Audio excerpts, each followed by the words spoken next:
Sa kasalukuyan ay wala po tayong namomonitor na panibagong LPA, Low Pressure Area o Bagyo sa loob ng ating Philippine Area of Responsibility at yun din po sa labas nito. Sa kasalukuyan, nakatransfer tayo ng maulan na panahon sa malaking bahagi ng Visayas at ganoon din sa northern at eastern section ng Mindanao dulot ng shear line.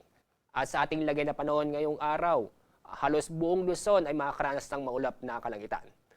Ang katamtaman hanggang sa kuminsan ay malalakas na pag-ulan ang mararanasan sa lalawigan ng Sorsogon at Masbate.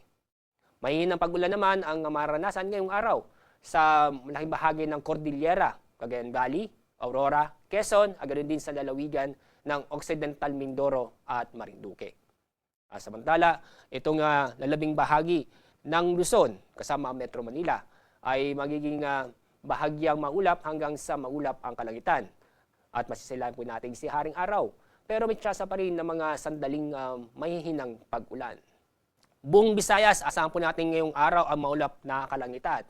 Asahan ang mga katamtaman hanggang sa kuminsan ay may malalakas na pag-ulan sa Eastern Visayas at sa Central Visayas.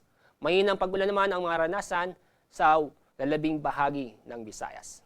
Sa mga kababayan po natin sa Northern Mindanao, Davao Region at Caraga, makakaranas po tayo ng maulap na kalangitan na may mga kalat-kalat na pag-ulan at isolated thunderstorm.